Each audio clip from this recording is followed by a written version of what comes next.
ஓம் சாந்தி 14/7/2022 சாக்காரம் முரளி.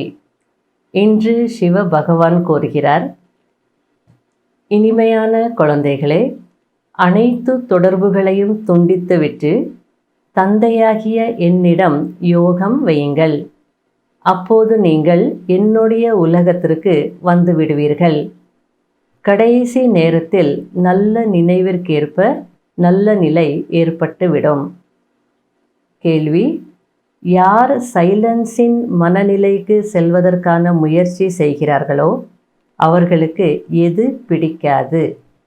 பதில்: அவர்களுக்கு கடிகாரத்தின் ஒலியும் கூட பிடிக்காது. ஏனென்றால் சுய தேசத்தில் ஆத்ம உலகத்தில் எந்த சப்தமும் இருக்காது. அதனால் நீங்கள் சப்தத்தை கடந்து செல்வதற்கு முயற்சி செய்கிறீர்கள். நீங்கள் அஷரீரியாகி தன்னுடைய சுய தர்மத்தில் நிலைத்திருக்க வேண்டும். பாபாவின் தேசத்தை பாபா சகிதமாக நினைவு செய்ய வேண்டும். இந்த முரளிலே பாபா, நீங்கள் என்னுடைய ராயல் வம்சத்தில் வரணும் அப்படின்னா உங்களுடைய அனைத்து விஷயங்களை எனக்கு ஒப்படைக்கணும் அப்படின்றார். அப்போ நான் அதை பியூரிஃபை செய்து வைகுண்டத்தில் ரிட்டர்ன் கொடுக்குறேன் அப்படின்றார். அந்த சர்வசக்திவான் பாபா இந்த உடல் மூலமாக உங்களுக்கு ஸ்தூலமாகவும் சூக்ஷ்மமாகவும் அனைத்து பாலனையும் கொடுத்துட்ருக்கிறார். ஆகையால் அனைத்தையும் இவருக்கு ஒப்படைத்து விடுங்கள் அப்படின்றார். அப்போது ஞான அமிர்தத்தினால் உங்களை தூய்மையாக்கி அழைத்து செல்வேன் அப்படின்றார். இந்த மாதிரி அனைத்தையும் ஒப்படைப்பதற்கு தான் வாழ்ந்து கொண்டே இருப்பது என்று சொல்லப்படுது. இது மிகவும் இனிமையான மரணம். இதனால நாம் நம்முடைய உண்மையான பாபாவின் மடியில் வந்துடுறோம் அப்படின்றார். இந்த உலகம் சதா இயங்கிக் கொண்டே இருக்கும், பிரளயம் எல்லாம் நடக்காது அப்படின்றார். அதுக்கு ஒரு எக்ஸாம்பிள் கொடுக்குறார். இப்போ பிரளயம் நடந்துருச்சுன்னா எல்லாமே அழிஞ்சிடும். இப்போ தானியங்கள் எடுத்துக்கோங்க. பிரளயம் நடக்கும்போது தானியங்கள் எல்லாமே அழிஞ்சிடுச்சின்னா மறுபடியும் எங்கிருந்து தானியங்கள் வரும்? பொதுவாக விவசாயிகள் என்ன செய்வாங்க? தானியங்களை எல்லாத்தையும் சாப்பிட்டுட மாட்டாங்க, விதைப்பதற்காக அப்படின்னு கொஞ்சம் வச்சிருப்பாங்க. அதுபோல் பரமாத்மா, நான் கொஞ்சம் விதைகளை மிச்சம் வைத்து மற்ற அனைவரையும் அழைத்து செல்கிறேன் அப்படின்னு சொல்கிறார்.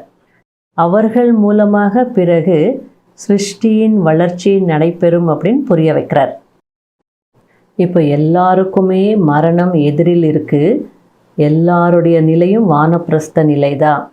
அனைவருமே திரும்பி சென்றுதான் ஆக வேண்டும் அப்படின்னு சொல்கிறார். வயதானவர்கள் மட்டும் போவாங்க, குழந்தைகள் இருப்பாங்க அப்படிலாம் கிடையாது. ஜப்பானில் பாம்பு போட்ட போது சிறியவர்கள் பெரியவர்கள் என்று எல்லாருமே இறந்துட்டாங்க இல்லையா? அது மட்டும் இல்லை, மிருகங்கள் பறவைகள் எல்லாமே இறந்து விட்டது. அது வெறும் ஒரு ஒத்திகை தான். ஆனால் இப்போ ரொம்ப இம்ப்ரூவ்மெண்ட் ஆகிருக்கின்றார். அதாவது அழிவுக்கான ஏற்பாடுகள் இன்னும் நல்ல முன்னேற்றம் அடைந்திருக்குன்னு சொல்கிறார். அதெல்லாம் நீங்கள் பார்த்துட்டு தானே இருக்கிறீங்க. அதனால் நீங்கள் பரமாத்மாவாகி என்னை நினைவு செய்யுங்க. என் ஒருவரை தவிர வேறு யாரையும் நினைக்கக்கூடாது. மற்றபடி மாமா சித்தப்பா போன்ற யாருடைய நினைவெல்லாம் வருகிறதோ அவற்றை சந்நியாசம் செய்யுங்கள். ஏன்னா அது எல்லாமே கலியுக பந்தனங்கள். முரளியின் பாடல்: பக்தர்களின் புகாரை கேளுங்கள். ஓம் சாந்தி. இது யோக ஆசிரமம் என்று பகவான் கூறுகிறார். நீங்கள் இங்கே யோகம் செய்வதற்காக அமர்ந்திருக்கிறீர்கள். பரமாத்மா ஆத்மாக்களாகிய உங்களோடு இந்த பிரம்மா பாபாவின் வாய் மூலமாக பேசிக்கொண்டிருக்கிறார். ஆத்மாக்களாகிய நீங்கள் இப்போது யாருடைய நினைவில் அமர்ந்திருக்கிறீர்கள்? ஆத்மாக்களாகிய நாம் அனைவரும் அந்த பரம்பிதா பரமாத்மாவின் நினைவில் அமர்ந்திருக்கிறோம் என்று ஆத்மா சொல்கிறது. நான் அனைத்து ஆத்மாக்களின் தந்தை அல்லது ஃபாதர். நான் இந்த ஷரீரத்தின் மூலம் உங்களுக்கு யோகம் கற்பிப்பதற்காக ஆசிரியர் ஆகியிருக்கிறேன் என்று பகவான் கூறுகிறார். எப்போது தர்மத்திற்கு நிந்தனை ஏற்படுகிறதோ அல்லது அநேக தர்மங்கள் வந்துவிடுகிறதோ, மேலும் தேவதா தர்மத்தின் பெயர் அடையாளம் முற்றிலும் மறைந்து விடுகிறதோ, தேவதா தர்மத்தினர் தங்களை ஹிந்து என்று சொல்லிக் கொள்கிறார்களோ, அப்போது நான் வருகிறேன். தேவதைகளுடைய பூஜை செய்கிறார்கள், ஆனால் தங்களை ஹிந்து என சொல்லிக் கொள்கிறார்கள். எப்போது கலியுகத்தின் கடைசி வந்துவிடுகிறதோ, அப்போது கல்பத்தின் சங்கம யுகத்தில் நான் வருகிறேன் என்று பகவான் சுயம் அவரே புரிய வைக்கிறார். பரமாத்மாவை பற்றி God is knowledgeful, அதாவது இறைவன் ஞானம் நிறைந்தவர். அவர் மட்டுமே ஞான கடலாக, ஆனந்த கடலாக, சுகத்தின் கடலாக இருக்கிறார். அவரை தவிர வேறு யாரிடமும் இறை ஞானம் இல்லை என்று சொல்கிறார்கள். அப்படியென்றால் மற்றவர்களை ஞானிகள் என்று எப்படி சொல்ல முடியும்? ஆகையால் இந்த ஞானத்தை கொடுப்பதற்காக நானே வரவேண்டி இருக்கிறது என்று அவர் சொல்கிறார். இப்போது கேள்வி எழுகிறது, நீங்கள் இங்கே எதற்காக வந்திருக்கிறீர்கள்? நீங்கள் போன கல்பத்தை போலவே மீண்டும் இறைவனிடமிருந்து இறை ஞானம் பெற்று தூய்மையாகுவதற்காக வந்திருக்கிறீர்கள். நான் யாராக இருக்கிறேனோ, எப்படி இருக்கிறேனோ, அப்படியே குழந்தைகளாகிய உங்கள் முன்பு வெளிப்படுகிறேன். எதுவரை நான் என்னுடைய ஞானத்தை நானே வந்து சொல்லவில்லையோ, அதுவரை யாராலும் என்னை அறிந்து கொள்ளவும் முடியாது, யாரும் என்னிடம் வந்து சேரவும் முடியாது. அதனால் நான் வரவேண்டி இருக்கிறது. மரணம் எதிரில் இருக்கிறது. ஆகையால் அனைத்து தொடர்புகளையும் துண்டித்து ஒரு பரமாத்மாவாகிய என்னிடம் மட்டுமே யோகம் வையுங்கள். கடைசி நினைவிற்கேற்ப நல்ல நிலை ஏற்பட்டுவிடும். எவ்வளவு சுலபமாக புரிய வைக்கிறார். நீங்கள் வீட்டிற்கு சென்று கூட நினைவு செய்யலாம். அனைவருமே திரும்பி சென்றுதான் ஆக வேண்டும். வயதானவர்கள் மட்டும் செல்வார்கள், குழந்தைகள் இங்கே இருந்து விடுவார்கள் என்பதில்லை. ஜப்பானில் வெடிகுண்டு போட்டபோது சிறியவர்கள் பெரியவர்கள் என அனைவரும், மேலும் மிருகங்கள் பறவைகள் என அனைத்தும் இறந்துவிட்டது. அல்லது முதியவர்கள் மட்டும் இறந்தார்களா? அது ஒரு சிறிய ஒத்திகையாக இருந்தது. இப்போதோ அழிவிற்கான ஏற்பாடுகள் அதிக முன்னேற்றம் அடைந்து கொண்டிருக்கிறது. பார்த்து கொண்டிருக்கிறீர்கள் அல்லவா? ஆகவே நீங்கள் பரமாத்மாவாகிய என்னை நினைவு செய்யுங்கள். அவர் ஒருவரை தவிர வேறு யாரையும் நினைவு செய்யாதீர்கள். அடுத்தது பாபா பக்தி மார்க்கத்தினுடைய எக்ஸாம்பிள் கொடுத்து புரிய வைக்கிறார். எப்படி மீராவுக்கு ஒரு கிரிதரனின் நினைவு மட்டும் இருந்தது, மற்ற அனைத்து உலகாய குல வழக்கங்களையும் விட்டுவிட்டார். அதேபோல் நீங்களும் பரமாத்மாவாகிய என்னை நினைவு செய்யுங்கள். மற்றபடி மாமா, சித்தப்பா போன்ற யாருடைய நினைவெல்லாம் வருகிறதோ அதை சந்நியாசம் செய்யுங்கள். இவை அனைத்தும் கலியுக பந்தனங்கள். பரமாத்மாவோ அனைவருக்கும் ஒன்றாக படிப்பு சொல்லி தருகிறார். சிலரோ முதல் பாடத்திலேயே குழம்பி போயிருக்கிறார்கள். அந்த வகுப்பிலும் கூட சிலர் முதல் நம்பரில் வருகிறார்கள், சிலர் ஃபெயிலாகி விடுகிறார்கள். ஏன்? ஏனென்றால் புத்திதான் அனைத்திற்கும் ஆதாரமாக இருக்கிறது. இதில் பரமாத்மா என்ன செய்ய? அனைவருடைய புத்தியையும் கூர்மையானதாக ஆக்கிவிடட்டுமா? அனைவரும் முதல் நம்பரில் வந்து விடுவார்கள். என்னதான் பரமாத்மா ஞானம் கொடுத்தாலோ, பரமாத்மாவே படிப்பு சொல்லி கொடுத்தாலோ, எல்லாவற்றிற்கும் ஆதாரம் புத்தி தான் அப்படின்றார். அப்போ எல்லாருடைய புத்தியை நான் கூர்மையானதாக ஆக்கிட்டுமா? அப்போ எல்லாரும் ஃபஸ்ட் வந்துடுவாங்க அப்படின்னு கேட்குறார். யாருக்காவது கிரகச்சாரம் பிடிக்கிறது என்றால் எவ்வளவுதான் மருந்து கொடுத்தாலும் பலன் இருக்காது. ஆனால் அதுவே எப்போது கிரகச்சாரம் இறங்குவதற்கான நேரம் வருகிறதோ அப்போது மண்ணு கல்லினாலும் கூட நோய் சரியாகிவிடும். அதுபோல் நேரம் வரும்போது இந்த பாயிண்ட்ஸும் புத்தியில் டச் ஆகும். இப்போது யாரும் கேட்பதில்லை. போக போக கேட்க ஆரம்பித்து விடுவார்கள். இதில் நாம் பொறுமையாக இருக்க வேண்டி இருக்கிறது. இரண்டாவது முரளி. ஓம் சாந்தி. கடிகாரத்தின் சப்தம் கூட வேண்டாம். ஏனென்றால் இப்போது நமக்கு வானப்பிரஸ்த நிலை, அதாவது சப்தத்திற்கு அப்பாற்பட்ட நிலை. நாம் சப்தத்தை கடந்து ஆத்மாக்கள் வசிக்கும் நிராகார உலகத்திற்கு செல்கிறோம். அங்கே சப்தம் கிடையாது. சுப்ரீம் சைலன்ஸ் இருக்கிறது. ஆகையால் அந்த சைலன்ஸ் நிலை அடைவதற்கு முயற்சி செய்கிறோம். அதனால் நமக்கு சப்தம் பிடிப்பதில்லை. அதாவது சைலன்ஸுக்கு போக போக, அந்த சுப்ரீம் சைலன்ஸ் அனுபவம் செய்ய செய்ய இந்த கடிகாரத்தினுடைய டிக் டிக் சவுண்டு கூட நமக்கு பிடிக்காது அப்படின்றார். இதற்கு தான் தன்னுடைய உண்மையான சுய தர்மத்தில் நிலைப்பது அல்லது அஷரீரியாகி இருப்பது என்று சொல்லப்படுகிறது. அதாவது தன்னுடைய பாபாவின் தேசத்தை பாபா சகிதமாக நினைவு செய்வது. ஏனென்றால் நம்முடைய பாபா அந்த தூர தேசத்தில் வசிக்கக்கூடியவர். அங்கிருந்து இந்த அந்நிய தேசத்திற்கு வருகிறார். அந்நிய தேசத்திற்கு ஏன் வருகிறார்? தன்னுடைய ராஜ்யத்தை ஸ்தாபனை செய்வதற்காக மறைமுக வேடத்தில் வருகிறார்.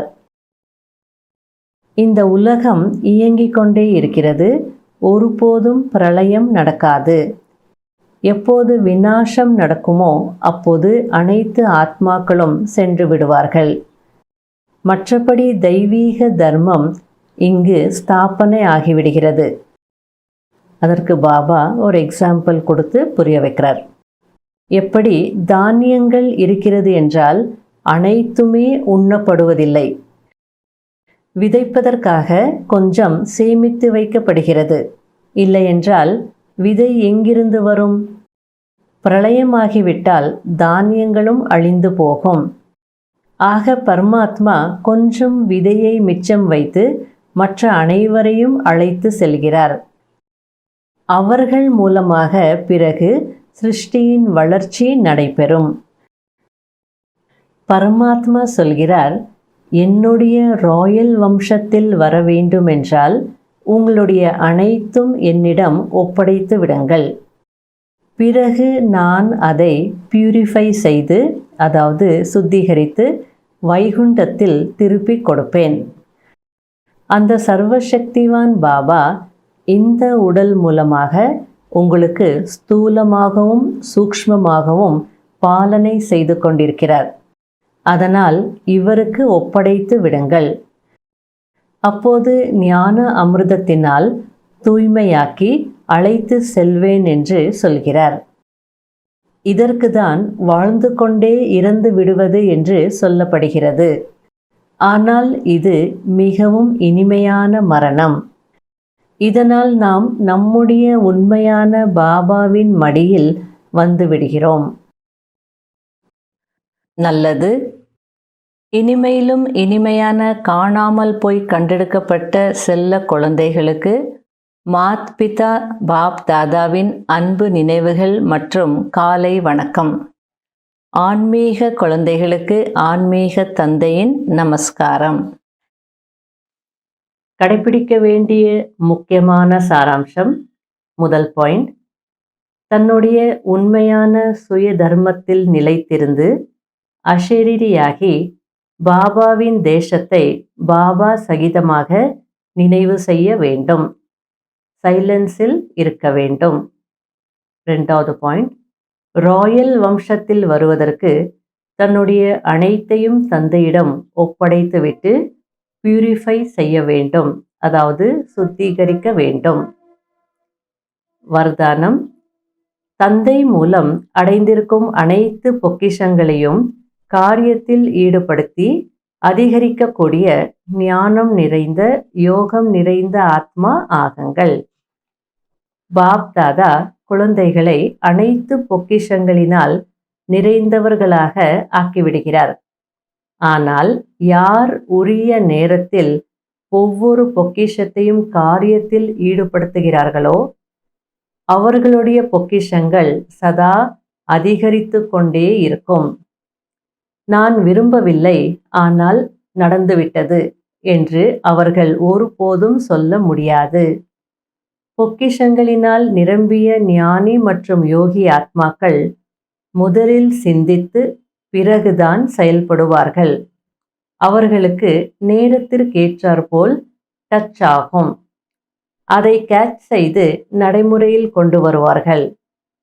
ஒரு நொடி கூட செய்த பிறகு சிந்தித்தார்கள் என்றால் அவர்களை ஞானம் மற்றும் யோகம் நிறைந்தவர்கள் என்று சொல்ல முடியாது. ஸ்லோகன்: சுபாவம் மற்றும் சிந்தனையில் வேறுபாடு இருந்தாலும் கூட அன்பில் வேறுபாடு இருக்கக்கூடாது. ஓம் சாந்தி.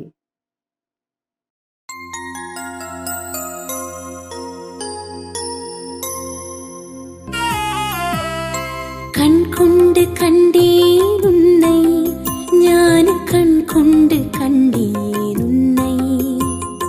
கண் கொண்டு கண்டேன் உன்னை, ஞான கண் கொண்டு கண்டேன் உன்னை. தேனொழுகு இந்தன் முகவரி சொன்னாய், பாலொழுக அன்பு குழந்தாய் என்றாய். மனதின் பாரம் போக்கும் முந்தன் மொழிகள், உள்ளத்தின் சோகம் நீக்கும் ஞான கீதங்கள். கண் கொண்டு கண்டேன் உன்னை, ஞான கண் கொண்டு கண்டேன் உன்னை.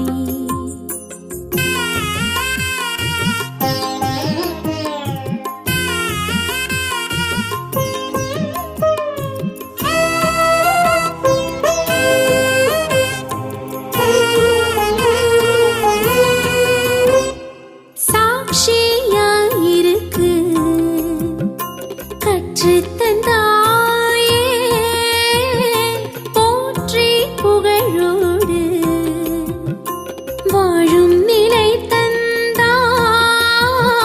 சூட்சும உலகமே நம் இல்லம் என்றாயே, காத்தும் கிடக்கிறாய் எனக்காக நீ. காத்தும் கிடக்கிறாய் எனக்காக அங்கே, நான் வரும் வரை.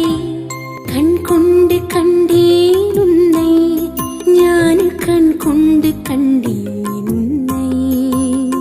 கண் கொண்டு கண்டேன் உன்னை, ஞான கண் கொண்டு கண்டேன் உன்னை.